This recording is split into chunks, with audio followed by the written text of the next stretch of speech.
Stop making a scene. Your father is going to come home and see what kind of child you are.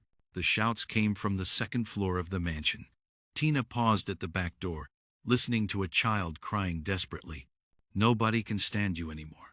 Just stay there crying until you learn your lesson. A door slammed shut with force. Oh, what a situation, whispered Maria, the maid who greeted Tina. The boss is upset again. Which boss? Mrs. Jessica, the girl's stepmother. More of the child's cries echoed through the house. And where's her father? Traveling. Always traveling. Maria shook her head. Look, dear, I'm warning you. This job is not easy. Tina ran up the stairs, following the sound of the crying. In the hallway, an elegant blonde woman was exiting one of the rooms, slamming the door behind her. You must be the new cleaner. Jessica straightened her hair, trying to appear calm. Good, because I need to go out.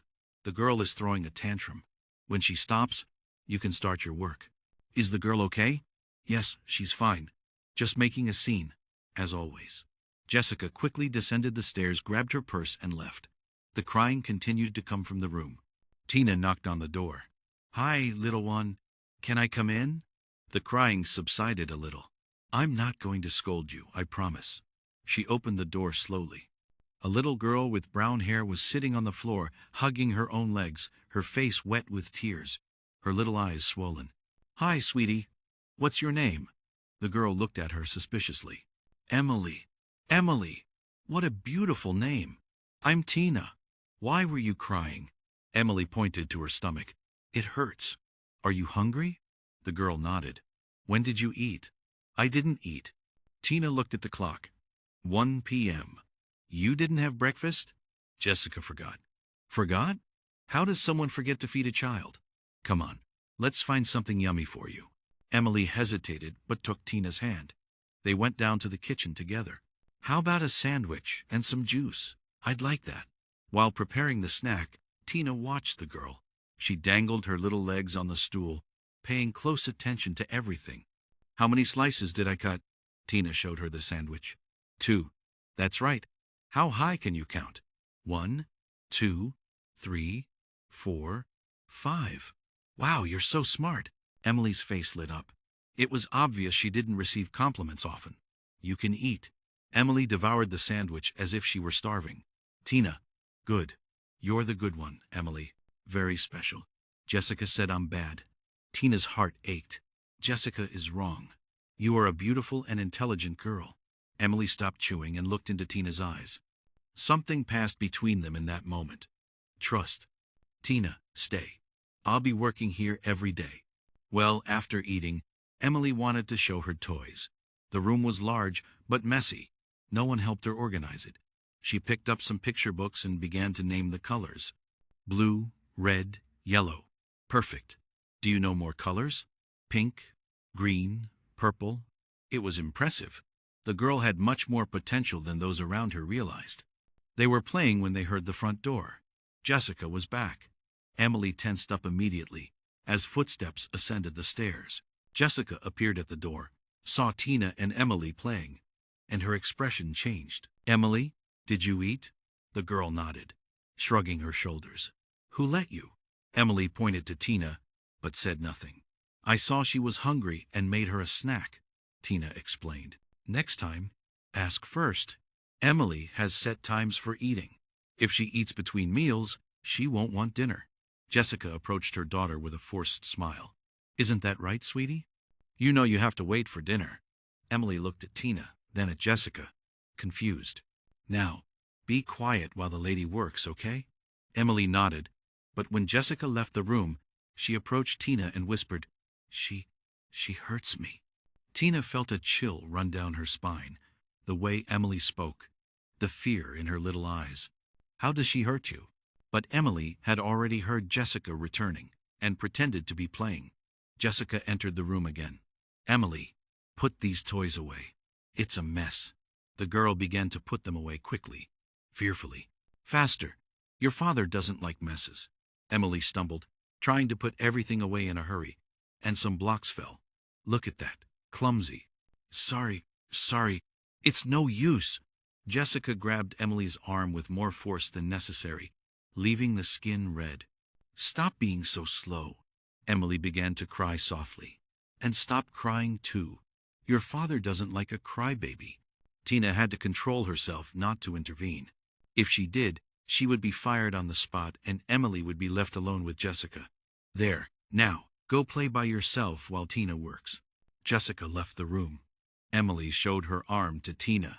There was a red mark. It hurts. Come here. Tina hugged the girl gently. Emily, when someone hurts you, you can tell me, okay? Jessica said, you can't, because Daddy will give me to other people. Tina felt an enormous rage. How could someone threaten a child like that? Emily, listen to me. Your daddy will never give you to anyone. He loves you. He does? The question broke Tina's heart. Emily wasn't sure if her father loved her. Of course he does. You're his daughter. Emily thought for a moment, then took paper and crayons, and drew two figures. A large one with yellow hair and a small one on the floor crying. Is this you? Tina pointed to the small figure. Emily nodded. And this is Jessica? She nodded again. She does this when your daddy isn't here. She does. Tina kept the drawing. Maybe one day she would need it to prove what was happening. As she was leaving at the end of the day, she heard Jessica on the phone. Hi, honey. Everything's fine here. Emily ate well. She played. She's being a little angel. A lie. Emily had spent the day scared and hungry. The new cleaner is good. Emily likes her. A pause. Of course, I'll take good care of our princess. Kisses. Valentina left the house with a heavy heart. Emily was in danger, and she was the only person who knew it. On the second day, Tina arrived to find Emily sitting on the stairs, still in her pajamas. Hi, sweetie. Why haven't you gotten dressed? Jessica didn't help. Where is she? Talking on the phone. Tina heard Jessica's voice coming from the living room. A sweet, affectionate tone. Michael, Emily slept so well. She's already had breakfast and is playing. She's such a little angel. Tina knew that Emily hadn't had breakfast. The girl had been hungry for hours. Of course, honey. You can relax at work. Everything is under control here. Jessica hung up and shouted, Emily, come here.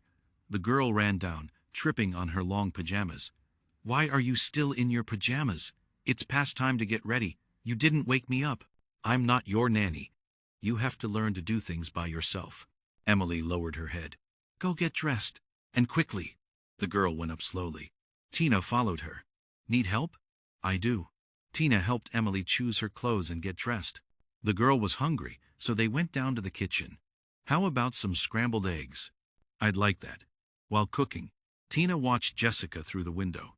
She was in the garden, talking on the phone again, laughing relaxedly. Mom, I can't stand this situation anymore. Every time I look at her, I remember that he was already a father with another woman. Tina paid close attention. It's not just that, Mom. It's that when I lost my baby, she's here, alive, occupying the place that should have been my son's. Emily tugged on Tina's shirt. Eggs. Ready? Coming right up, sweetie. Jessica continued. I know it's not her fault, but I can't help it. And now with this new cleaner, the girl is getting smarter. Michael is going to realize that I don't take good care of her. Tina served the eggs to Emily but continued to listen. Sometimes I think it would be better if she went to a special school, a boarding school. Then Michael and I could have our own real family. Tina's blood ran cold. Jessica wanted to get rid of Emily. Of course, I'm not going to tell Michael that now, but if I can prove that she's very difficult to handle. The call ended. Jessica entered the kitchen and stopped when she saw Emily eating. Couldn't she wait for lunch? She was hungry, Tina replied. Emily, you know you have a schedule for eating. If you eat now, you won't want lunch. But I was hungry. Hunger is no excuse to disobey. Jessica approached the girl. Finish that up quickly and go to your room. I need to talk to Tina. Emily ate quickly and left. Jessica waited for her to disappear before speaking. Look, Tina, you seem like a good person, but I need to make one thing clear. Emily is a special child. She needs a routine. She needs boundaries. If you keep spoiling her, it will hinder her development. I know you just want to help, but I and Michael are the ones who decide what's best for Emily. You are here to clean the house, not to raise the girl. I understand. Good. Now, if you'll excuse me, I need to take care of my stepdaughter. Jessica went up the stairs. A few minutes later, Tina heard Emily. What is this mess? Sorry, the toys fell. How many times do I have to tell you? You have to be more careful. A noise. Then crying. Stop crying. Crying solves nothing. Tina ran upstairs. She found Emily on the floor of her room, holding her arm. What happened? She tripped, Jessica said coldly. I warned her she's clumsy. I didn't trip, Emily whispered. Jessica pushed me. Emily, stop making up lies, Jessica shouted. The girl started crying harder. See? She makes up stories when she does something wrong. It's a habit she's developed. Tina helped Emily up. The girl's arm was red. Did it hurt? A little. It didn't hurt at all, Jessica intervened. She's dramatic. Any little thing becomes a big scene. Tina took Emily to the bathroom and ran cold water on her arm. Better? Better. Emily, did Jessica really push you? The girl looked toward the hallway with fear, then nodded softly. Why? She said. I'm slow at putting away toys. Tina felt an enormous rage but controlled herself. Come on, let's go downstairs. The rest of the day was tense. Jessica treated Emily coldly, ignoring her when the girl tried to talk to her. At lunchtime, Jessica served only a small portion for Emily. Is that all? Tina asked. She ate eggs this morning, remember? She can't eat too much. Emily ate everything quickly, still hungry, but didn't ask for more. In the afternoon, when Emily was drawing in the living room, Jessica came up to her. What an ugly drawing. Why can't you draw properly? Emily stopped drawing. Sorry. Your father will be sad if he sees these scribbles. Emily tore up the drawing. That's better. Daddy doesn't like messes. Tina watched everything from the kitchen with a broken heart. When Michael arrived at the end of the day, Jessica's transformation was impressive. Hi, honey. She ran to hug him. How was your day? Tiring? And here? Quiet. Did Emily behave well? Did she play? Draw? A lie. Emily had spent the day intimidated and sad. Where is she? In her room, resting. She had a full day. Michael didn't even go up to see his daughter. And the new cleaner? Good. Emily likes her. Maybe a little too much. What do you mean? Oh, nothing serious. It's just that Emily is becoming very dependent on her. That worries me a little. Why? She already lost her mother, Michael. If she gets too attached to the cleaner and then she leaves, I understand. But it's nothing serious. I just think we should keep an eye on it. Tina heard everything from the kitchen. Jessica was planting seeds of doubt about her in Michael's mind. As she was leaving, Tina went up quickly to say goodbye to Emily. Bye, sweetie. See you tomorrow. Tina, is Jessica going to hurt me again? No, if you stay quiet, okay? And if she does anything, you tell me tomorrow, all right? You're a very brave girl, Emily. I am. Yes, you are. And smart, too. Emily smiled for the first time that day. Tina left the house knowing that the situation was worse than she had imagined. Jessica wasn't just negligent. She had a plan to get rid of Emily. And worst of all, Michael had no idea what was happening in his own home. On the third day, Tina arrived and heard screams coming from Emily's room. I told you to be quiet. Why don't you obey? Sorry, I just wanted some water. No water. You already had water at breakfast. Tina went up quickly. The door to Emily's room was locked from the outside. Emily! Tina, help me! Tina looked for the key and found it on the dresser in the hallway. When she opened the door, Emily ran into her arms. Why were you locked in? I asked Daddy why he doesn't talk to me. And then Jessica got mad. Tina felt a lump in her throat.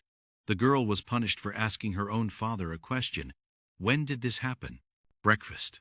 So, Michael had left for work, knowing his daughter was locked in her room. Come on, let's have some breakfast. They were in the kitchen when they heard a car. Daddy! Emily ran to the living room. Michael had come back to get some documents. When he saw Emily running towards him, he stopped in surprise. Hi, Princess. Good to see you awake. Daddy! Emily threw herself into his arms. Michael seemed taken aback by his daughter's affection. What were you doing? I was locked in. Locked in? Where? Jessica came down the stairs quickly. Michael, why are you back? I forgot some papers. Emily, what do you mean locked in your room? Because you don't talk to me? Michael looked at Jessica confused. She was throwing a tantrum, Michael, Jessica explained quickly. I had to leave her in her room to calm down. No, I didn't throw a tantrum. I just asked why Daddy doesn't talk to me. The simple question left Michael speechless. When was the last time he had a real conversation with Emily? Of course I talked to you, Princess. When Michael fell silent, Jessica seized the opportunity. See what she's like? Always questioning, always dissatisfied. Sometimes it's hard to deal with her. I'm not difficult, Emily said softly. Of course you're not. Michael knelt in front of his daughter. Tonight, we'll talk, okay? When I get back. Promise? Promise. Michael grabbed the documents and left. Emily was radiant all day, telling Tina, Daddy is going to talk to me. That's great. Are you happy? Very. But when Michael arrived that night, Jessica already had an excuse ready. Michael, Emily had a difficult day, threw a tantrum, didn't want to eat properly. She's coming down with something. She's already asleep. She wasn't sick this morning. You know how kids are. 1 minute they're fine, the next they're unwell. Michael went up just to take a quick look. Emily pretended to be asleep so as not to cause trouble for Jessica.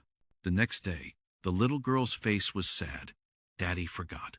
He didn't forget, sweetie. Jessica said you were sick. I wasn't. I know. Why does Jessica lie? How do you explain to a 7-year-old child the malice of adults? Sometimes people do wrong things because they're hurting. Jessica is hurting? I think so. In the following days, Tina noticed a pattern. Whenever Michael showed interest in spending time with Emily, Jessica would come up with an excuse. The girl was tired, sick, going through a difficult phase. Tina decided to help Emily in another way. She started teaching her things during the day. Let's learn the days of the week, like Monday, Tuesday, Wednesday, Emily repeated excitedly. Tina also taught her numbers up to 20, how to tie her shoes, and a few words in English. The transformation was incredible. In a few days, Emily was more talkative, more confident, happier. On a Thursday, Michael arrived to find Emily counting to 20. Emily, where did you learn that? Tina taught me. Michael looked at Tina, surprised. She's very smart, she just needs encouragement. The doctors always said she would have limitations. Every child has limitations, but every child also has potential. Michael watched Emily show how she could tie her shoes. It was obvious he was seeing his daughter in a new light. Jessica watched from the kitchen, not liking what she saw at all. That night, Tina heard an argument in the couple's room. I don't think it's good for Emily to be so dependent on the cleaner. Dependent? She's learning. And when Tina leaves, Emily will be frustrated. Why would she leave? Michael, maids don't stay forever, and Emily is already very attached. Or maybe that's exactly what she needed. Someone who believes in her. Are you saying I don't believe in her? I'm not saying anything. I just think Emily is happy. And you think I don't want her to be happy? The conversation continued, but Tina had to leave. One thing was clear. Jessica was planting doubts about her in Michael's head, and that meant danger for Emily. The opportunity Jessica was waiting for arrived on a Friday. Michael had a meeting that ran late, and Emily woke up crying from a nightmare in the middle of the night. Tina arrived in the morning and found Emily in her room, still shaken, while Jessica was on the phone with Michael. I don't know what to do, honey. She had a horrible night. She screamed all night long. Now she's throwing a tantrum. She doesn't want to eat. Tina observed. Emily wasn't throwing a tantrum. She was scared and tired.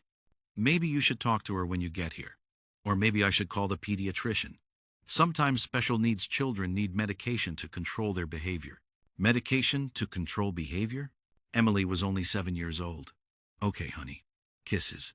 Jessica hung up and looked at Emily coldly. Your father is very worried about you.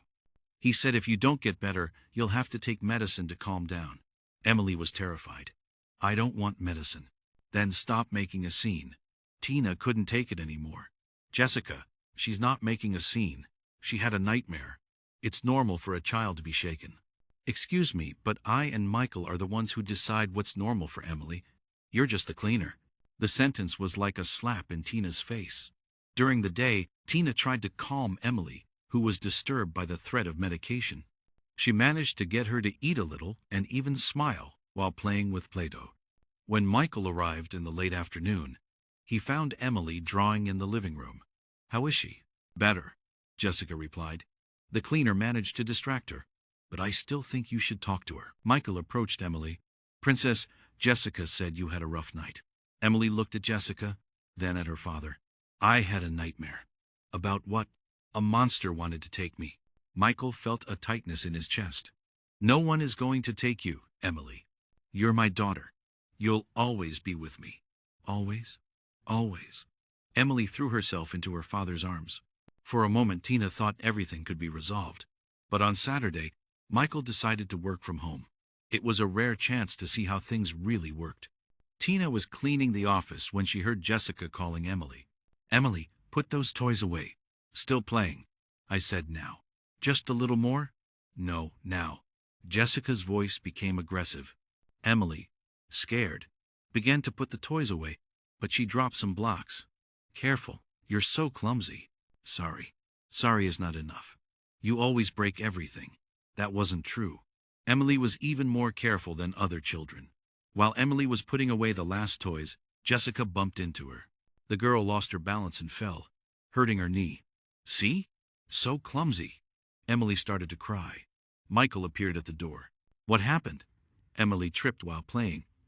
I told you she was agitated. I didn't trip. Jessica pushed me. A heavy silence. Michael looked at Jessica, who feigned shock. Michael, did you hear that? She's lying. Emily doesn't lie. Children make up stories. She tripped and now she's blaming me. I didn't lie. Jessica pushed me. Emily was crying, frustrated at not being able to explain properly. Michael was torn, his daughter saying one thing, his wife another. Jessica saw the crucial moment. Michael, I'm worried. Emily has been making up more and more stories since this cleaner arrived. Yesterday she said I locked her in, today that I pushed her. I think someone is putting ideas in her head. Michael's gaze shifted to Tina. Tina, did you say anything to Emily about how she should relate to Jessica? No, sir. I just play with her and teach her some things. What kind of things? Colors, numbers, words. And you never suggested that someone was mistreating her? Tina was at a crossroads.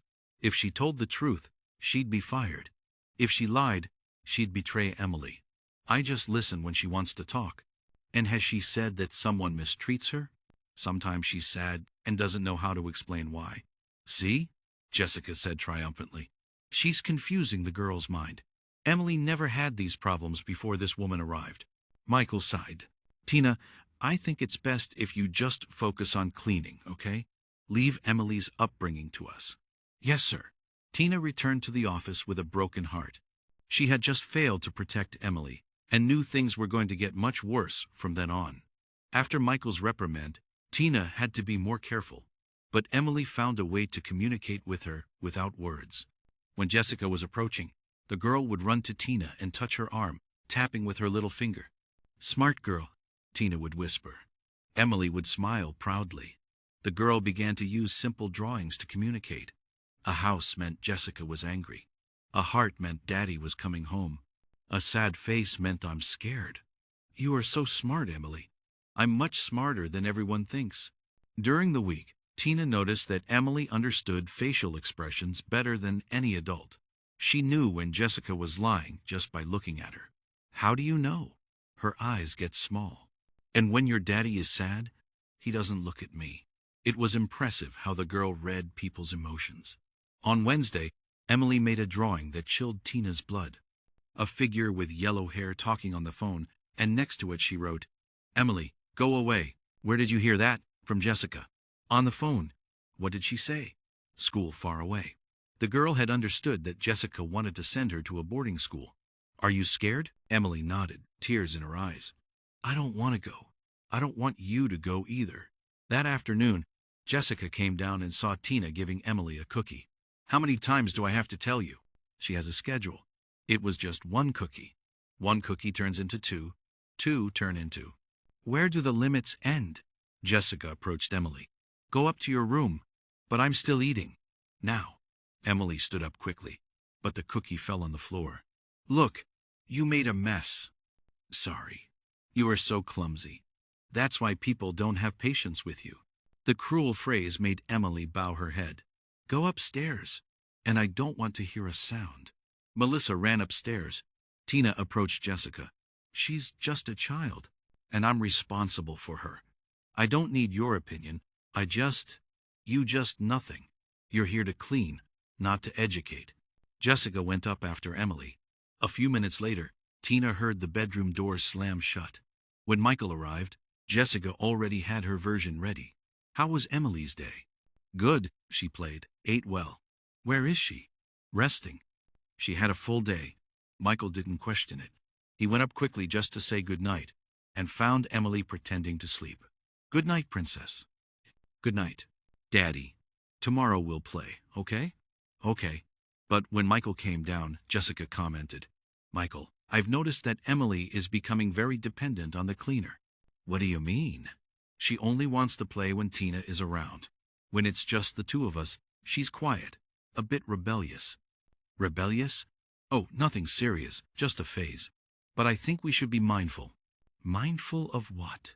A child can get confused if she receives different upbringings from different people. Michael became thoughtful. Do you think Tina is doing something wrong? Not wrong. Just different from what I do. And that could confuse Emily. I see. It's nothing serious. I just think we should talk to her about maintaining consistency. The next day, Tina arrived to find Emily looking a bit sad. What's wrong, sweetie? Emily showed her a drawing, a small figure alone, far from the others. Is this you? It is. Why are you alone? Jessica said you're going to leave. Tina felt her heart ache. I'm not going anywhere. But she said Daddy doesn't like me playing with you. That's not true. Yes, it is. Your daddy wants you to be happy, and you're happy playing with me. I am. So, everything is okay. Emily cheered up a little. But Tina realized that Jessica was planting insecurities in the girl's head. In the afternoon, when Emily was drawing in the living room, Jessica approached. What's that drawing? It's Tina. And me? Why do you always draw Tina? You never draw me. Emily was speechless. Do you like Tina more than me? Answer me. Do you like her more? She's nice to me. And I'm not? Emily didn't know what to say. Fine, I get it. Jessica took all of Emily's drawings and tore them up. If you prefer the cleaner, then you don't need to draw anymore. Emily started to cry. And stop crying. A crybaby is annoying. When Tina saw the torn drawings in the trash, she felt an enormous rage but knew she couldn't confront Jessica directly. At the end of the day, as she was packing her things to leave, she found Emily hiding behind the living room curtain. What are you doing there? Hiding. From whom? Jessica is mad at me. Why? Because I like you. The sentence broke Tina's heart. Emily was being punished for liking her. Emily, there's nothing wrong with liking me. There is, Jessica said. Jessica is wrong. Emily showed her a crumpled sheet of paper. She had managed to save one drawing before Jessica tore them all up. It was a small figure with tears in its eyes. This is me. Why are you crying in the drawing? Because Jessica is going to send me away if I like you. Tina hugged Emily, knowing that the situation was becoming increasingly dangerous. Jessica wasn't just being cruel. She was systematically destroying every source of joy in Emily's life. And worst of all, Michael had no idea what was happening in his own home. Michael decided to work from home on Thursday. He wanted to better observe the family dynamics. I'm staying home today, he announced at breakfast. Jessica tensed up. But you have that important meeting. I rescheduled. I want to spend time with Emily. Michael, she has a routine. If you change it, she gets agitated. Agitated or just happy to see her father? The question caught Jessica off guard. During the morning, Michael observed everything carefully. Emily was playing in the living room when Jessica approached. Emily, put those toys away. Can I play a little longer? No, your father is working and needs quiet. But I'm not making noise. Yes, you are. Now put them away. Michael, who was in the office with the door open, knew that Emily was really not making any noise. A few minutes later, Tina approached the girl. Want some help putting them away? I do. How about a game? Red cars in one box, blue ones in another. A game! Emily got excited. In 5 minutes, everything was tidy, and she had learned to sort by color. Very good, you're super smart. Michael saw the difference with Jessica. Emily put things away with fear. With Tina, she learned while playing. In the afternoon, Michael came down to play with his daughter. What do you want to do? I can show you what I know. Of course.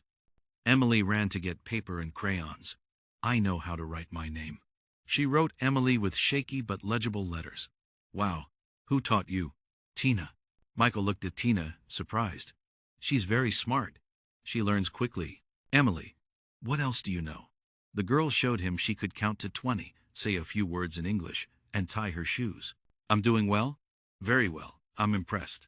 It was obvious that Michael was seeing his daughter with new eyes. Jessica watched from the kitchen, annoyed. Michael, isn't she getting too agitated? Agitated? She's happy. But look how loudly she's talking, gesturing. She's excited because someone is paying attention to her. During dinner, Emily talked about her drawings, the songs she knew, the stories she liked. She's very talkative today, Jessica commented critically. She's always been talkative. She just needed someone to listen.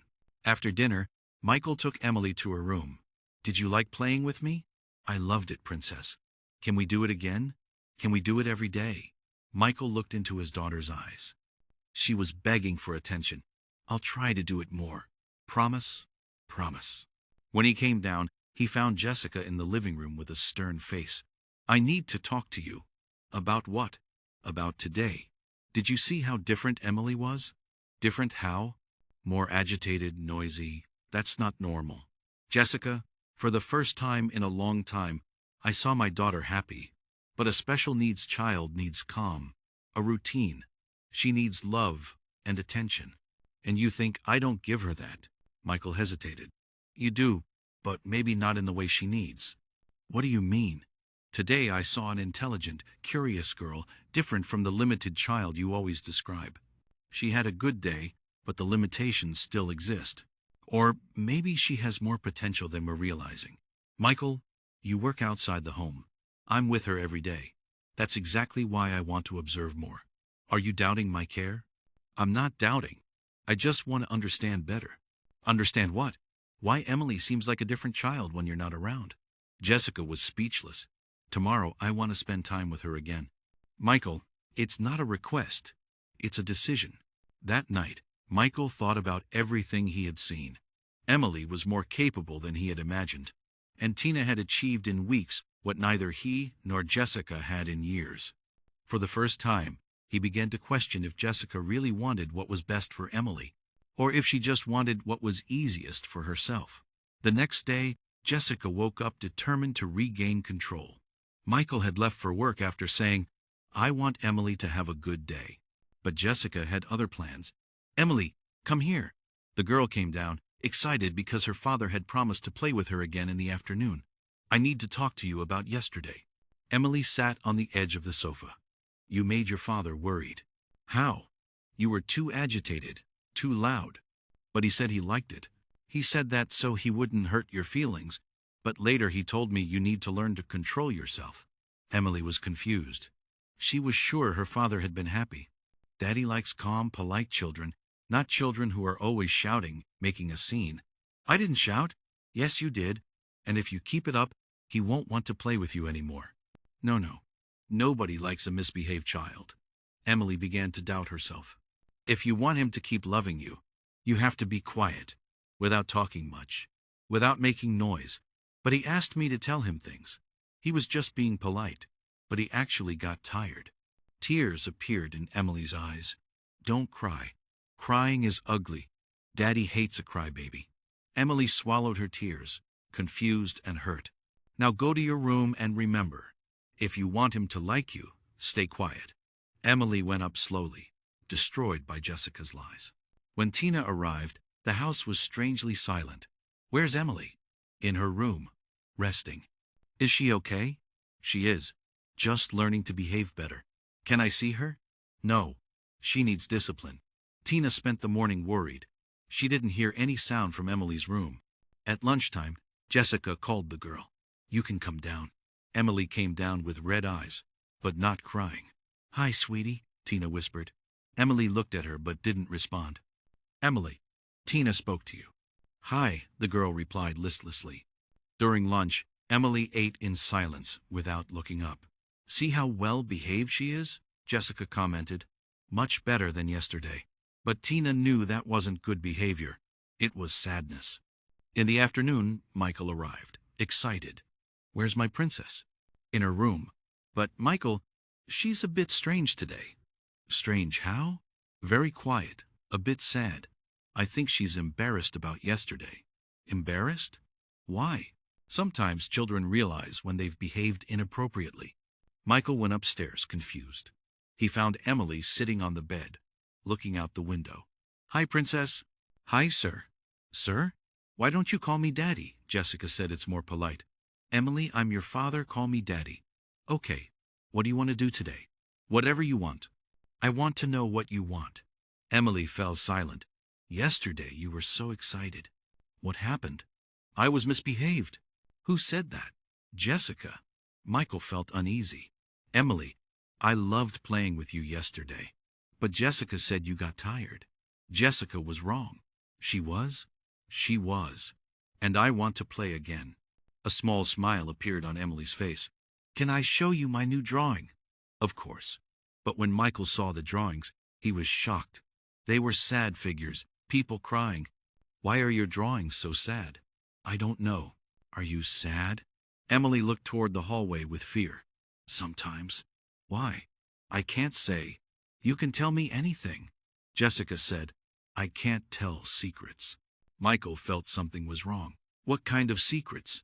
I can't say, or you won't like me anymore. The sentence alarmed Michael. Emily, I will always like you. Always. The girl looked into her father's eyes, wanting to believe, but still afraid. Michael went downstairs, disturbed. He found Jessica in the kitchen. What secrets can't Emily tell? Secrets? She said she can't tell me certain things. Oh, that. I explained to her that she shouldn't repeat everything she hears. Children sometimes distort things. Distort how?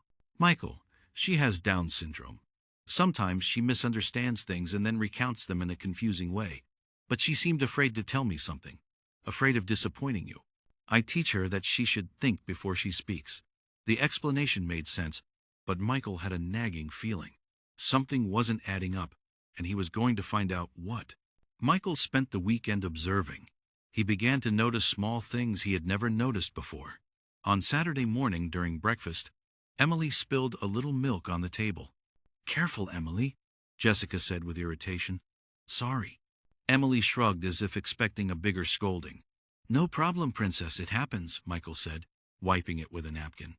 Emily looked at her father, surprised, as if she wasn't used to such calm reactions. In the afternoon, Michael was reading in his office when he heard Jessica in the living room. Emily, stop making noise with those toys. Michael paid attention. The sound was minimal, just blocks being stacked. But I'm not making noise. Yes, you are. Your father is trying to work. Can I play more quietly? No. Put everything away and go to your room. Michael frowned. Why couldn't Emily play in the living room of her own house? On Sunday, he decided to test something. Emily, want to help me wash the car? Can I? Of course. Jessica intervened quickly. Michael, she'll get all dirty and could slip on the water. She's careful, but if something happens, nothing is going to happen. Michael took Emily to the yard. The girl was radiant, helping to soap the car. I like to help, Daddy. And I like your help. When they returned, Jessica commented, Look how dirty she is. Now she'll have to take another bath. No problem, Michael said. Not for you. I'm the one who will give her a bath. I can do it. You, Michael? You don't even know how to give her a bath. I can learn. She needs special care. There's a whole routine. Michael realized that Jessica always made excuses for him not to take care of his own daughter. On Monday, he decided to conduct a more direct test. Jessica, I'm picking Emily up from school today. Why? Because I want to. But I always pick her up. She's used to me.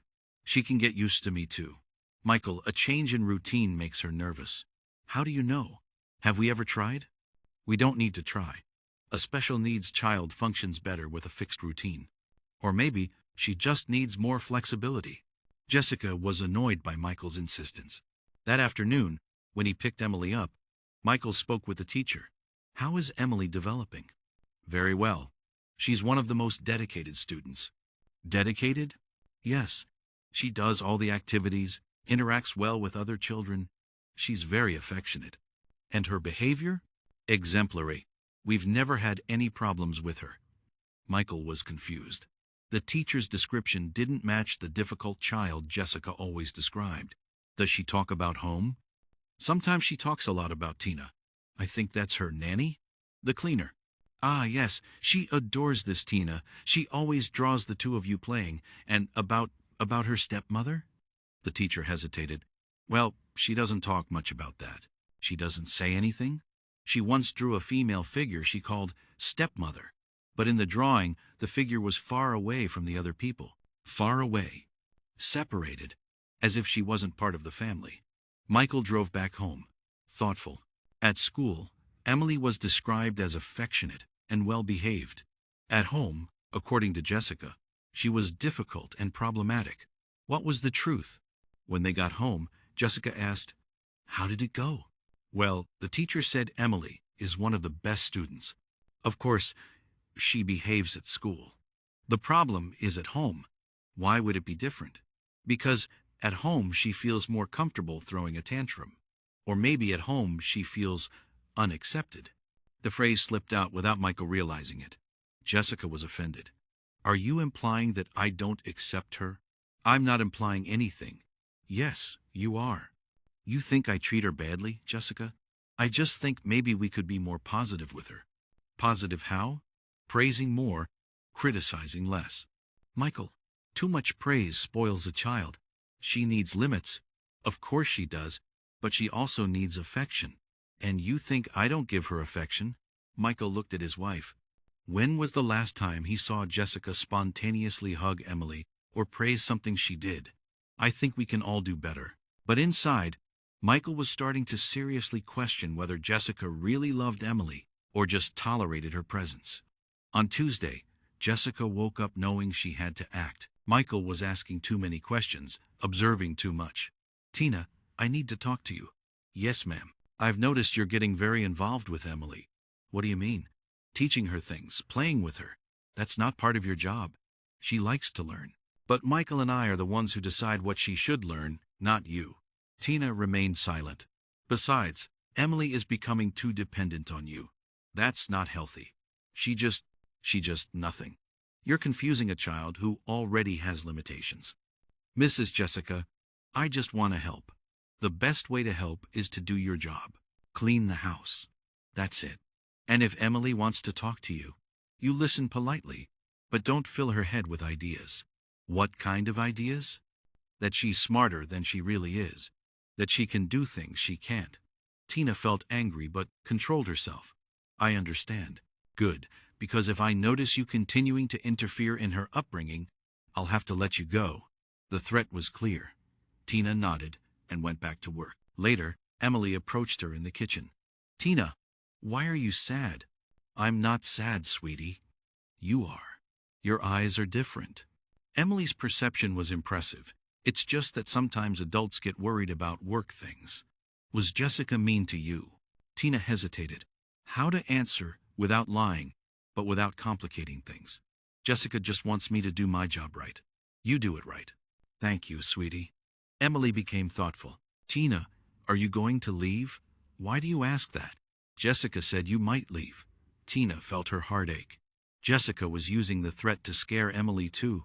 I'm not going to leave, okay? Promise? Promise. But inside, Tina knew that promise might be hard to keep. In the afternoon, Michael arrived from work and found Emily too quiet. What did you do today, princess? I played in my room. Alone. Alone? Why didn't you play in the living room? Emily looked at Jessica before answering. Because I have to be quiet. Who said that? Jessica said you like the house to be quiet. Michael looked at his wife, confused.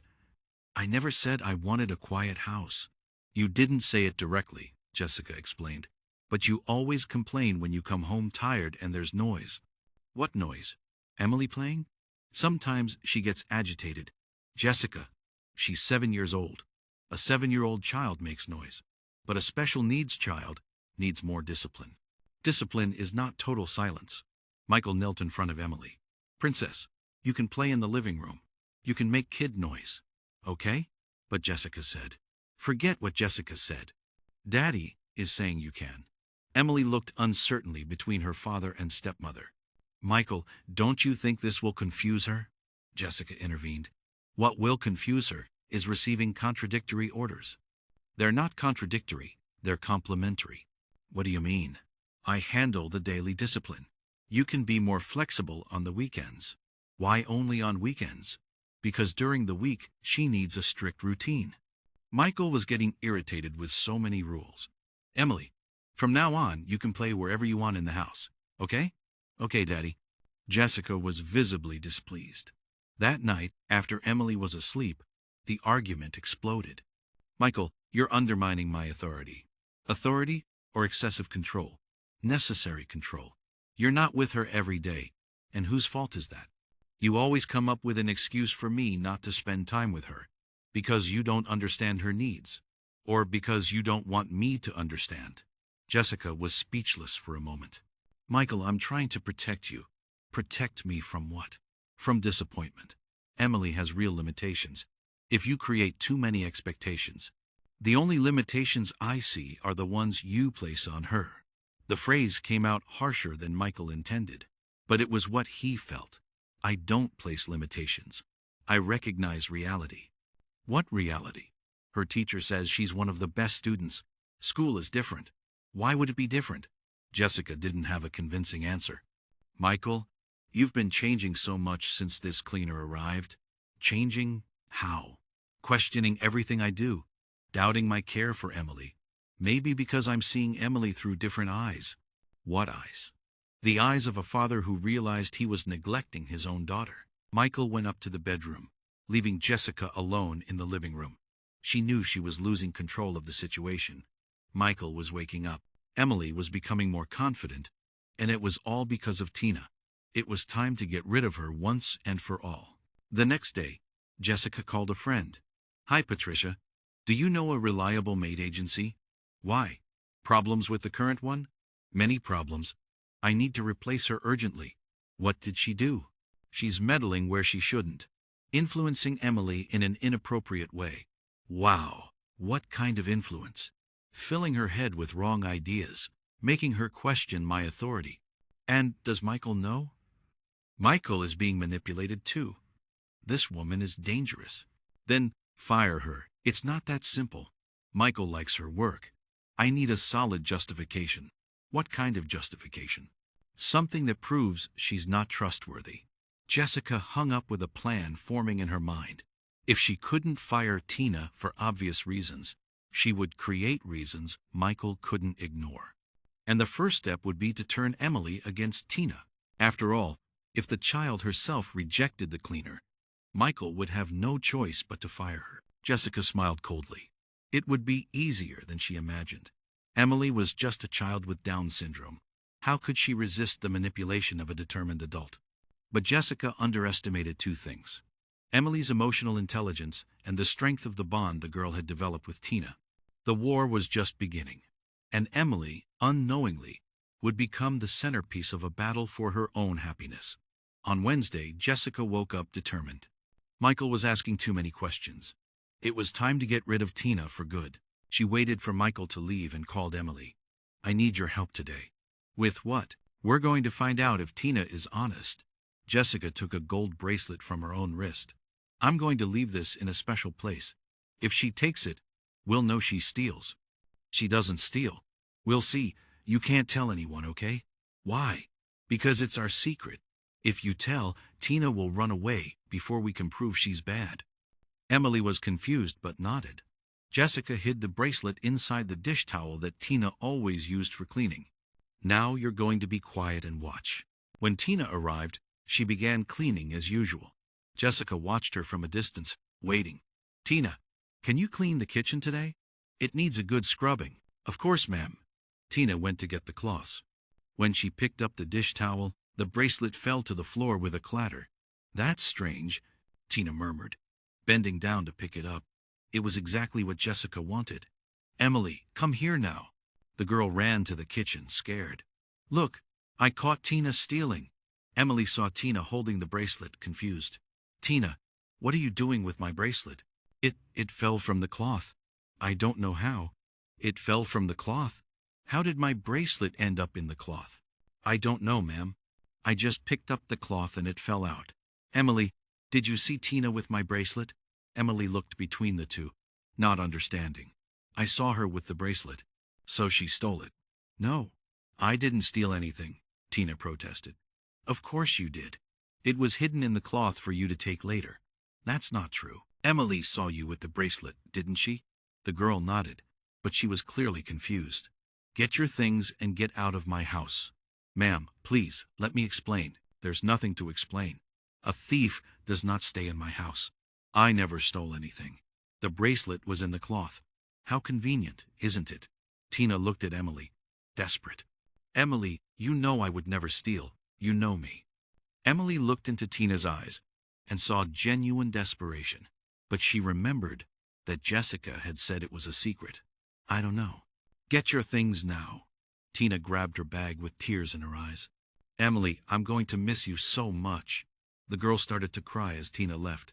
Stop crying. You should be happy. We got a thief out of our house. I didn't want her to leave. She was bad. Emily, you'll understand when you grow up. But Emily continued to cry for the rest of the day.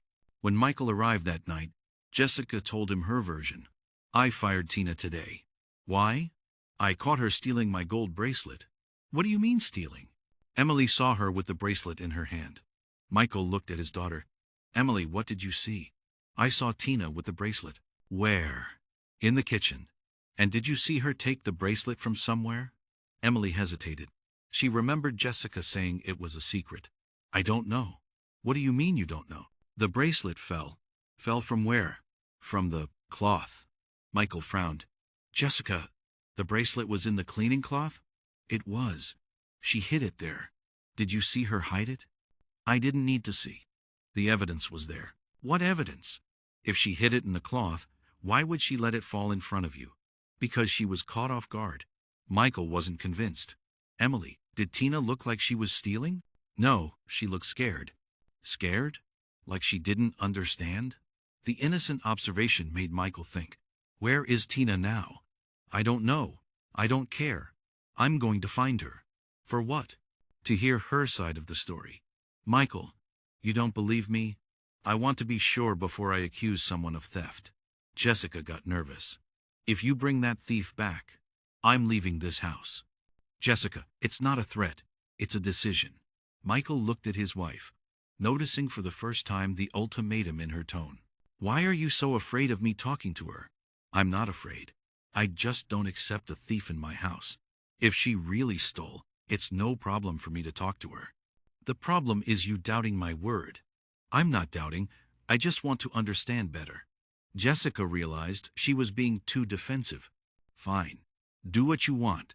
But if she comes back, I'm leaving. Michael became thoughtful. Jessica's reaction was too strange. The next day, he decided to investigate on his own. On Thursday, Michael left for work but returned an hour later, unannounced. He parked far away and entered through the back. He wanted to observe how Emily was behaving without Tina. He found the girl sitting in the living room alone, not playing with anything. Hi, Princess. Daddy. Emily ran into his arms. Why are you back? Jessica appeared, surprised. I forgot some documents. Michael knelt down to Emily. Why aren't you playing? I don't want to. Why not? I'm sad. Sad about what? Emily looked at Jessica with fear. I miss Tina.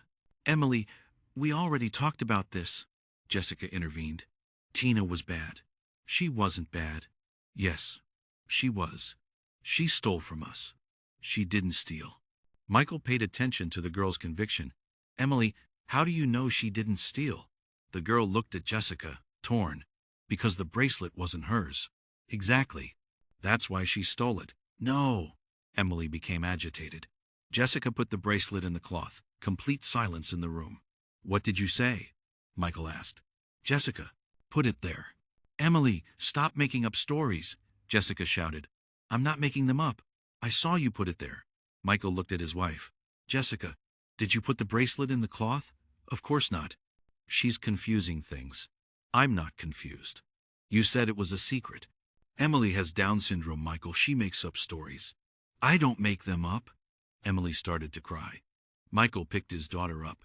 Calm down, princess. Tell Daddy what happened. Jessica put the bracelet in the cloth for Tina to find. Why? To say that Tina is bad. Michael felt his blood boil. And she told you not to tell? She did. She said it was a secret.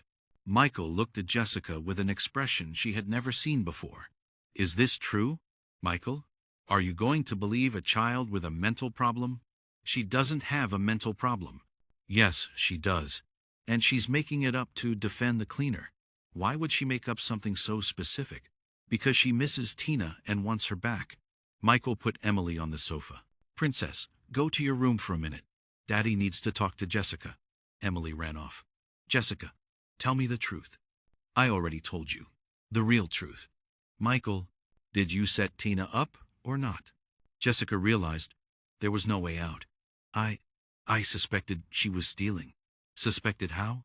Small things disappearing. She was always around. What things? An earring. A pen. And you thought testing her with your gold bracelet was a good idea? I wanted to be sure. And when she didn't take the bracelet, you decided to accuse her anyway? She did take it. Jessica, she found the bracelet because you put it there.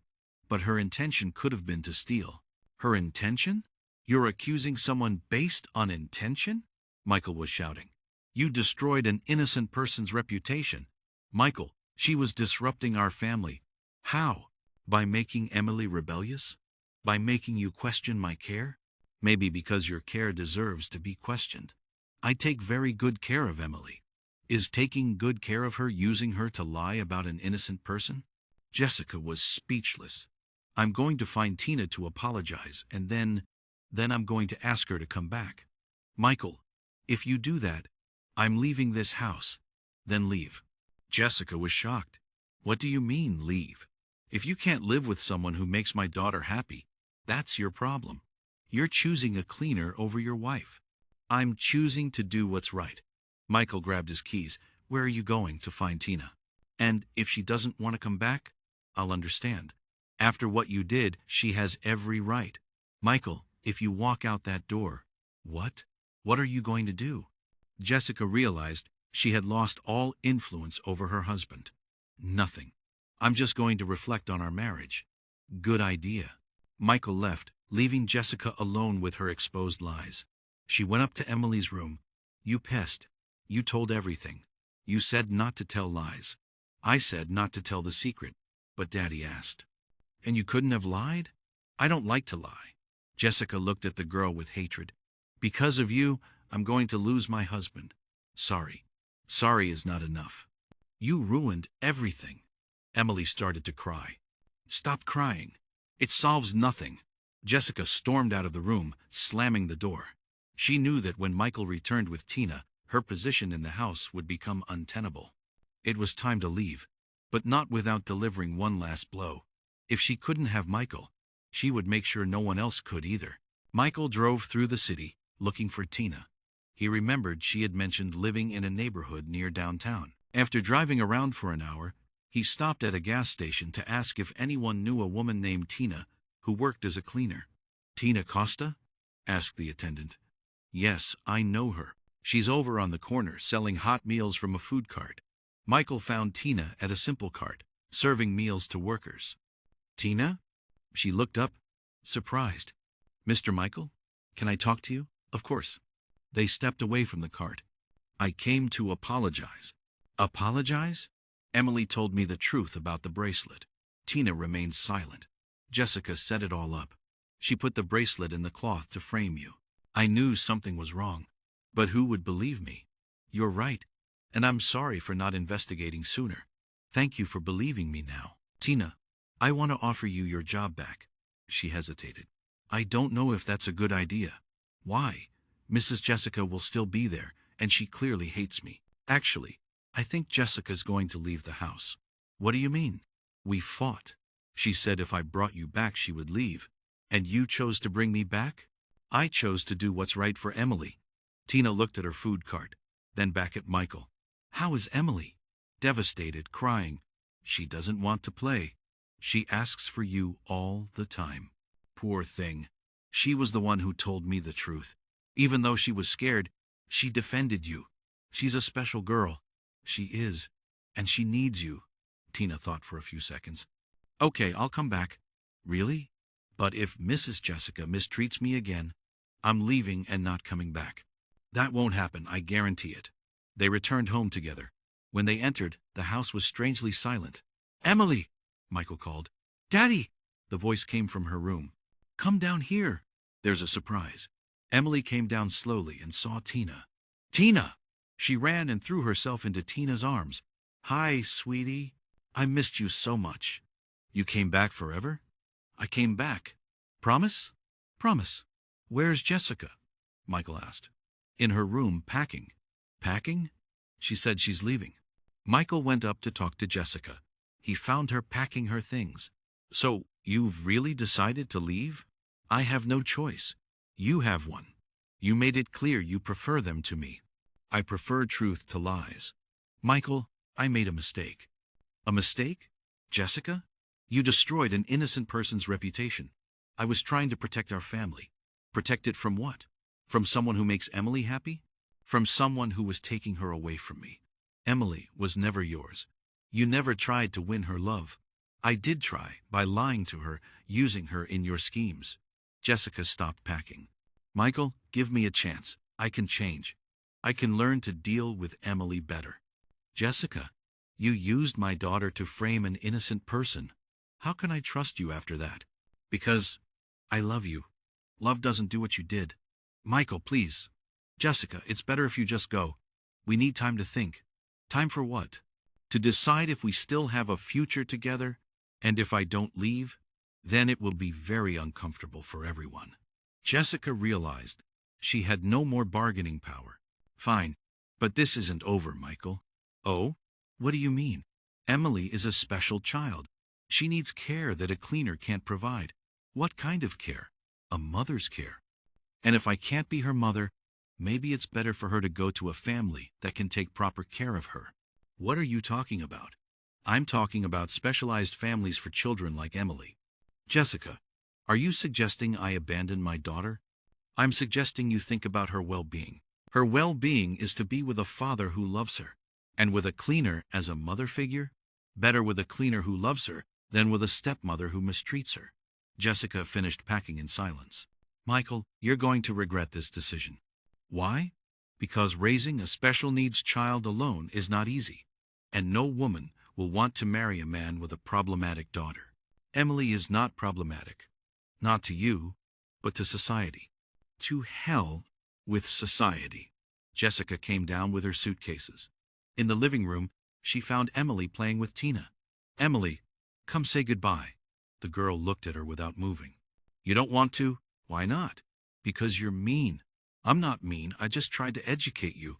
You lied about Tina. Emily, go away and don't come back. Emily's coldness surprised even Michael. Fine, but one day you'll understand that I was trying to protect you. From what? Emily asked. From people who pretend to like you. Emily looked at Tina, then back at Jessica. Tina doesn't pretend. You're the one who pretended. The simple, direct observation left Jessica speechless. She left the house knowing she had lost everything, but also knowing she wouldn't give up so easily. If she couldn't have Michael, she would make sure he wouldn't be happy either, and she knew exactly how to do it. With Jessica out of the house, life changed completely. Emily started smiling, playing, and learning with Tina again. Michael began working part-time to spend more time with his daughter. For the first time, he felt like he had a real family. Daddy, can I ask something? Emily said during dinner. Of course, Princess. Is Jessica coming back? I don't know. Why do you ask? Because I'm scared. Scared of what? That she'll be mean again? Michael looked at Tina, who was helping Emily cut her food. Princess, if Jessica comes back one day, she'll have to promise to be good to you. And what if she lies? What do you mean? If she promises, but is still mean? The question showed how Emily had learned to distrust adults. Then I won't let her come back. Promise? Promise. Emily smiled and continued eating. After dinner, Michael put Emily to bed and came down to talk to Tina. How do you think she's handling all this? Better than I expected. A child's resilience, but the things Jessica said to her, do you think they caused any trauma? They did, but love heals trauma. And Emily knows she is loved. By me and by you? Yes. Michael was silent for a moment. Tina, can I ask you a personal question? You can. Why do you care so much about Emily? Because she reminds me of my brother. You have a brother with Down syndrome? I had one. He died when I was 15. How? Pneumonia. But really, he died from a lack of love. What do you mean? My parents were ashamed of him. They always hid him. They never took him anywhere, never encouraged him. When he got sick, they barely fought to save him. Michael was shocked. When I saw how Jessica treated Emily, I remembered Junior, and I swore I wouldn't let it happen again. That's why you dedicated yourself so much to her. That, and because she deserves it. Emily is an amazing girl. Yes, she is. They talked late into the night about plans for Emily's future, school, activities. For a week, everything was perfect. But on Friday, Michael received a call at work. Michael Matarazzo? Yes. This is Dr. Regina Santos from Child Protective Services. Michael's blood ran cold. Yes? We've received a report of neglect concerning a minor under your care. What do you mean, neglect? Emily Matarazzo, 7 years old. Down syndrome. What happened to her? According to the report, the child is being cared for by an unqualified employee while the father works. The employee is fully qualified, and I'm working part-time. Mr. Michael, I need to make a home visit to assess the situation. When? This afternoon. Today? It's urgent. The report alleges imminent risk to the child. Michael hung up, trembling. He knew exactly who had made the report. He rushed home. Tina, Emily! What is it? Tina appeared, frightened. Jessica reported us to Child Protective Services. What do you mean, reported? She said Emily is being neglected, but that's not true. I know, but they're coming here today to do an evaluation, and if they believe the report, they could take Emily from me. Tina turned pale. What do we do? Get everything ready. The house clean, Emily well cared for, documents in order. And me? What about you? I'm just a cleaner, with no degree, no official qualifications. What if they think I can't take care of her? Michael hadn't thought of that. We'll explain that you have experience, that Emily loves you. Michael, if they want to be strict, they'll say a special needs child needs a qualified caregiver. So, what do you suggest? That you hire a nanny with a technical degree. And you? I'll stay on as the cleaner. But officially, I won't be caring for Emily. But she won't accept anyone else. She'll have to, at least until this situation is resolved. At 3 p.m., Dr. Santos arrived with a social worker. Good afternoon. I'm Dr. Regina Santos. This is Marina, the social worker. Good afternoon. Please come in. Where is Emily? In her room, resting. May I see her? Of course.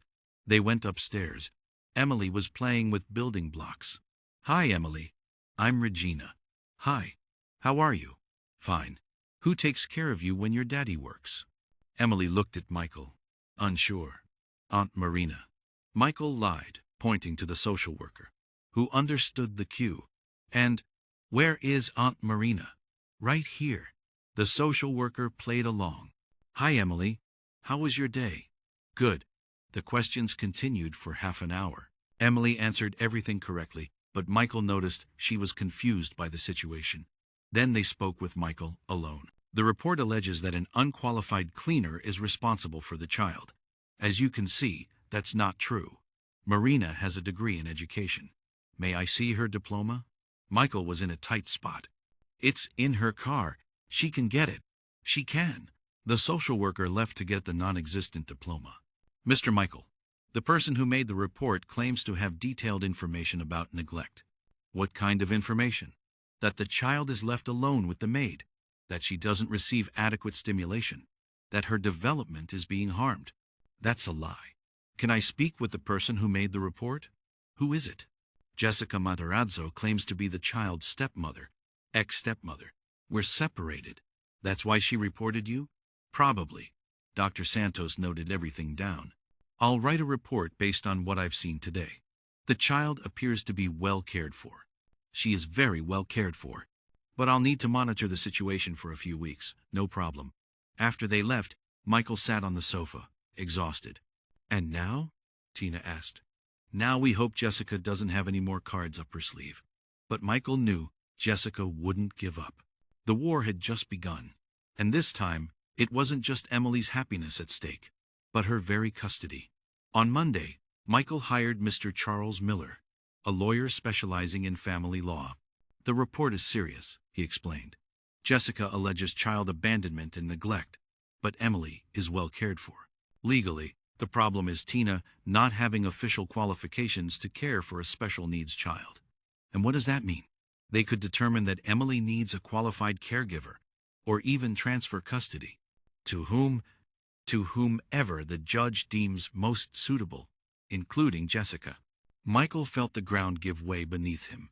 Is there any solution? A few. You could hire a nanny with a diploma, put Emily in a full-time school, or marry Tina. What do you mean? If she's your wife, she can legally care for Emily. A stepmother has rights. But isn't that too obvious?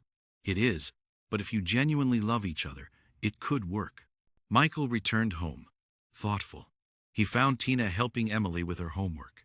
How did it go, Daddy? Emily asked. It went well, Princess. Keep studying. Michael called Tina to talk in the kitchen. The situation is complicated. Mr. Miller said they could take Emily from me. What do you mean, take her? If they prove you're not qualified to care for her? And what do we do? There are a few options. Michael explained the alternatives. Tina was silent. And the marriage option? She asked. It would be convenient, but I don't want you to feel obligated. Michael, can I be honest? Of course. I've loved you for a while now. Michael was surprised. Really? Really. But I never said anything because you were married. And then because I thought it was just gratitude. It's not gratitude. Me too. I've also fallen in love with you. Watching how you love Emily, how you care for her, how you make our house a real home. They moved closer. So, will you marry me? Michael asked. To protect Emily? To protect our family. Our family, Tina? I don't know how to explain it, but you two have become my life. I can't imagine existing without this anymore. Me neither. Is that a yes? It's a yes. They kissed for the first time, sealing not just a legal commitment, but an emotional one. But we have to be discreet, Michael said. If it looks too much like a strategy, I understand. The next day, they went to the courthouse. A simple civil wedding, with just the necessary witnesses. Now you're officially Mrs. Matarazzo, Michael said as they left the courthouse. And Emily has a legal mother. When they got home, Emily ran to greet them. Where were you? We did something important, Michael said. What? Tina is my wife now. Emily was confused. Wife? What's that? It's like when two people love each other very much and decide to be a family. Tina is family? She always has been. But now it's official. Can I call her?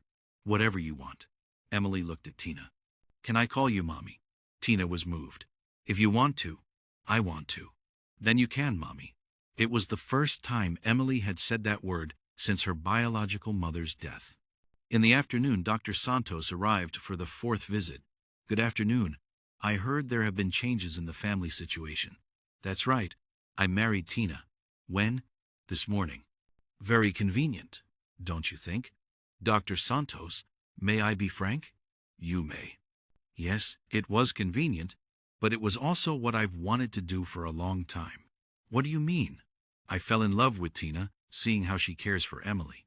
The legal timing just accelerated a decision I had already made emotionally. And you, Tina, did you also fall in love conveniently? Doctor, I fell in love with Michael long before I knew about the legal problems. If it were just for convenience, I would have found another job. Why didn't you? Because I couldn't abandon Emily, even being mistreated by his ex-wife.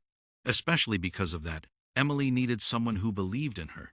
Dr. Santos noted everything down. May I speak with Emily? Of course. She went up to the girl's room. Hi, Emily. How are you? Fine. I heard you have a new mommy now. I do. Mommy Tina. And how do you feel about that? Happy. Why? Because now I have a complete family. Explain that to me. Daddy, Mommy, and me, like other families. And you like your mommy? I like her a lot. What does she do that you like? She plays with me, teaches me things. She doesn't yell. Did someone used to yell at you? Jessica used to yell. And now? Not anymore. Just love. Just love. Daddy loves me. Mommy loves me. I love them.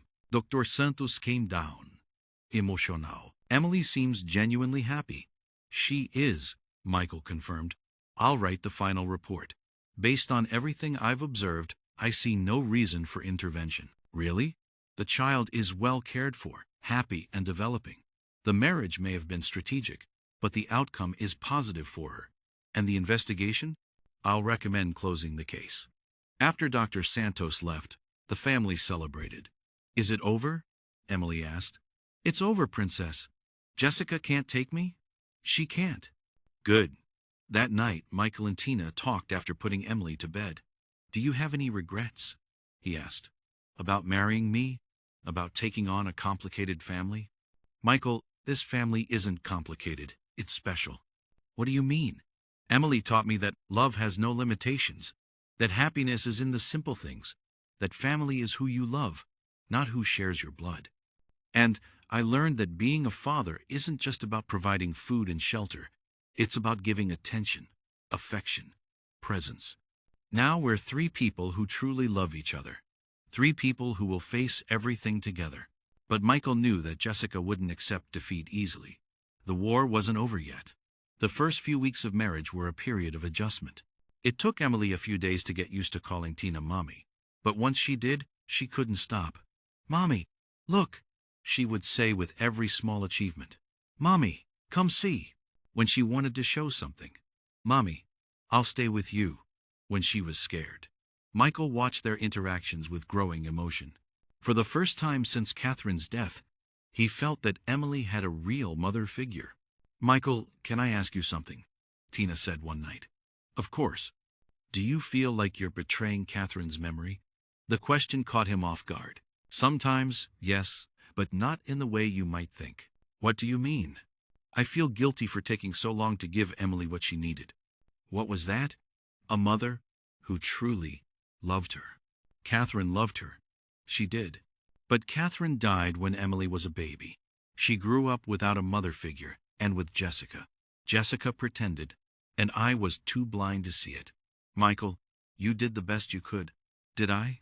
I let my daughter be mistreated for 2 years. You didn't know. I should have known. I'm her father. Tina took his hand. The important thing is that now you know, and you're doing things differently. Thanks to you. Thanks to us. We're a team now. At school, the changes in Emily were evident. Her teacher commented to Tina, Emily is much more participative in class. What do you mean? Before, she was quieter, more withdrawn. Now, she raises her hand, asks questions, interacts with her classmates. That's good, right? Very good. It shows she's feeling more secure. A child who feels loved at home is more confident at school. And how does she talk about home? She always talks about her mommy, with great affection. She draws the three of you together all the time. At home, Emily did indeed draw the family constantly. Always the three figures together. Daddy tall, Mommy medium, she small, all smiling. In the 4th month of their marriage, Emily had an inexplicable crying spell. What's wrong, Princess? Michael asked. I'm scared. Scared of what? That Mommy will leave. Why would she leave? Jessica left. Michael understood. Emily was afraid that Tina would abandon her too. Emily, look at me. She looked up. Mommy Tina is not like Jessica. How do I know? Because Mommy Tina loves you for real. And Jessica? She didn't love you. Jessica pretended. How do I know Mommy isn't pretending? It was a difficult question to answer for a child. Because when someone loves you for real, you feel it here. Michael pointed to his chest. I feel it. You feel what? That Mommy loves me. Then you can rest easy. Tina, who had overheard the conversation from the doorway, entered the room. Emily, can I tell you a secret? You can. I chose you. What do you mean? Jessica was obligated to take care of you because she married your father. I chose to take care of you because I wanted to. You really chose me? I chose you from the very first day I saw you. Why? Because you're special. And I always wanted to have a special daughter like you. Really? Really? Emily hugged Tina tightly. I choose you too. For what? To be my mommy forever. Forever. From that conversation on, Emily became more secure, stopped asking if Tina was going to leave, and started making plans for the future. Mommy, when I grow up, can I live with you? Of course, you'll always be our daughter. And when you get old, I'll take care of you. If you want to, I want to. Because family takes care of family. Michael and Tina looked at each other, moved. Emily had perfectly understood the concept of family. One night, Michael found Tina crying in the kitchen. What's wrong? Nothing serious, just happiness. Happiness? Michael, I never thought I'd have a family. And now I have you and Emily. And we have you. Sometimes it feels like a dream. If it's a dream, I don't want to wake up. Me neither. They hugged, knowing they had built something special. But the following week, Jessica would return to try to destroy everything they had achieved. On a Thursday morning, Jessica showed up at the door with a man in a suit. Michael, I need to talk to you. What do you want, Jessica? I came to get what's mine. You have nothing here. Yes, I do. Rights over Emily. The man introduced himself. Mr. Mark Smith, attorney. I'm here to represent the interests of Mrs. Jessica. What interests? Tina asked, appearing at the door. She was the minor stepmother for 2 years. That grants her visitation rights. Michael called Mr. Miller on the phone. Charles, I need you here. Urgently. While they waited, Jessica entered the house. Where's Emily? At school. Good. That way I can talk without her hearing. Talk about what? About her future. Jessica, you have no future with Emily. Yes, I do. I was her stepmother for 2 years. I cared for her, educated her. I was a mother figure. Tina almost laughed. A mother figure? You mistreated her. That's your version. It's the truth. Prove it. Mr. Miller arrived quickly. What's the situation? Mr. Smith explained. My client wants visitation rights with the minor. The law guarantees this for stepmothers who have cohabited in a family setting. For how long? 2 years. And what is the specific request? Supervised bi-weekly visits. And if the father opposes, she can appeal to the court, alleging that his marriage to the cleaner was solely to prejudice my client's rights. Michael saw the trap. If he fought against the visits, Jessica would use it to question his marriage. Charles, can she get this? Technically, yes. If she proves family cohabitation, I can prove it, Jessica said. I have photos, videos, documents. What kind of documents? Medical appointments I attended, school meetings, purchases I made for her. Michael knew Jessica did indeed have these things. She always documented everything to appear like a good stepmother. But there's a problem, Mr. Miller said. What? If it's proven that there was mistreatment during this cohabitation, the rights are voided. How can you prove mistreatment? Mr. Smith asked. Witnesses, evidence, a confession. There's none of that. Tina had an idea. Charles, can I speak with Jessica alone for 5 minutes? It's not recommended. Please, maybe we can resolve this without lawyers. Jessica agreed. The lawyers stepped out. Michael stayed in the kitchen but left his phone recording secretly. Jessica, what do you really want? I want my rights. What rights? You hated Emily. I didn't hate her. Yes, you did. You said it yourself several times. When? When you said she should have died with her mother, Tina. When you pinched her. When you left her hungry. When you yelled. I lost my patience sometimes. Sometimes was always. You mistreated an innocent child. I tried to love her. Tried? You don't try to love, Jessica. It either exists or it doesn't. I couldn't. Every time I looked at her, I felt angry. Angry at a 7-year-old child. Angry at the situation. At the fact that Michael never loved me the way he loved Catherine. And you took it out on Emily? Maybe. Yes. How did you take it out on her? By being harsh, impatient. What else? Tina, you want me to confess? I want you to be honest for the first time in your life. Fine.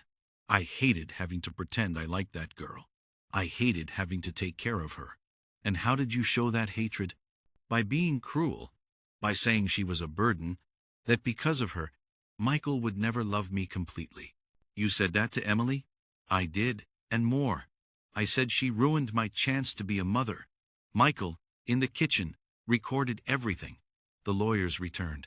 Did you reach an agreement? Mr. Smith asked. We did, Tina said. Jessica is going to waive any rights over Emily.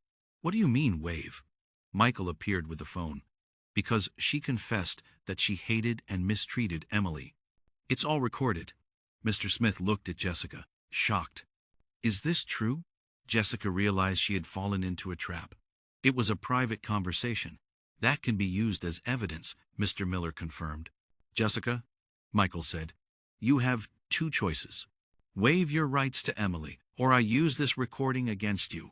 But nothing more. You confessed that you hated my daughter, that you mistreated her, that you said cruel things to her. Mr. Smith whispered something in Jessica's ear. My client agrees to waive her rights. In writing. In writing. Mr. Miller prepared a waiver document. Jessica signed it with tears in her eyes. Michael, you'll regret this. Regret what? Choosing this family instead of you? I've already chosen Jessica, and it was the best decision of my life. Jessica left the house knowing she had lost for good. In the afternoon, when Emily returned from school, Michael told her that Jessica wouldn't be bothering them anymore. She's gone forever? Forever. Good. Why good? Because now I can be happy without being afraid. And for the first time since Jessica had left the house, Emily smiled without any shadow of fear in her eyes. 3 months later, the family's life had completely stabilized. The threat of Jessica had passed, and now they could focus on what really mattered, being happy together. Emily was flourishing in a way that surprised even the doctors. At her last pediatrician appointment, Dr. Roberts commented, Emily's development is exceptional. What do you mean? Michael asked. She's reaching milestones we didn't expect for her age. And what kind of milestones? Communication, motor coordination, social interaction. Everything has improved significantly. What could have caused this? A stable environment, unconditional love, adequate stimulation. Tina smiled proudly. And at school, her teacher says she's one of the most beloved students in her class. Even though I'm different? Emily asked. Princess, you're not different. You're special, Michael replied. Is special good? Special is wonderful. At home, Emily had developed little routines that showed how secure she felt. Every morning, she would wake up and go straight to Michael and Tina's room. Good morning, Daddy. Good morning, Mommy. Good morning, my love, Tina would reply. Can I make breakfast with you? Of course you can. In the kitchen, Emily helped with simple tasks. Putting bread on the table, putting away dishes, organizing things, always humming softly, always smiling. Mommy, can I ask? Something? You can. Are you going to have a baby? Valentina was surprised. Why do you ask that? Because other moms at school have babies. And you want a little brother or sister? I do, but only if you want one. And if we have a baby, will you help take care of it? I will. I'll teach them everything Mommy taught me. Michael and Tina looked at each other. They had talked about having more children, but hadn't decided anything yet. Emily, even if we have another baby, you will always be our first daughter. Always? Always. Good. A week later, there was a family day celebration at school. Each child could bring their relatives to introduce to the class. Emily was radiant. Daddy, Mommy, come meet my friends. She introduced them to the whole class. This is my daddy, Michael. This is my mommy, Tina, a child asked. Emily, why doesn't your mom look like you? Because she chose me. What do you mean, chose you? She didn't have to be my mom, but she wanted to be. That's more special. The teacher was moved by the answer. During the activity, each child had to draw their family. Emily made her usual drawing. 3 figures holding hands, all smiling. But this time, she wrote underneath, my family that loves me. Emily, did you write that all by yourself? The teacher asked. I did. Mommy taught me. Oh, it's beautiful. At the end of the party, the principal spoke with Michael and Tina. I want to thank you. For what? Emily has changed completely since you got married. She used to be a sad, withdrawn child, and now she's one of the most participative. She was always special. She just needed love. And you gave that to her. She gave us much more. On the way home, Emily said, "Daddy, Mommy, can I tell you a secret?" "You can. I'm the happiest kid in school." "Why?" "Because I have the best family in the world." "Even though we're not rich?" Michael asked. "Rich in what?" "In money. We're rich in love." "That's better." That night, after putting Emily to bed, Michael and Tina talked on the porch. "Do you regret anything?" he asked. "Nothing." "And you?" "I only regret taking so long to realize what really matters." "What's that?" "That family isn't who you're born to. It's who you choose to love. And who chooses to love you back. Emily chose us from the first day, and we chose her too." Michael took Tina's hand. "Do you know what I want for the future?" "What?" "I want to grow old watching Emily grow up, graduate, maybe get married, maybe have kids of her own." "Do you think she'll be able to do all that?" "With the love she has at home, she'll be able to do anything. Even be a mother. Especially be a mother. She'll teach her children what she learned from you." "What did I teach her?"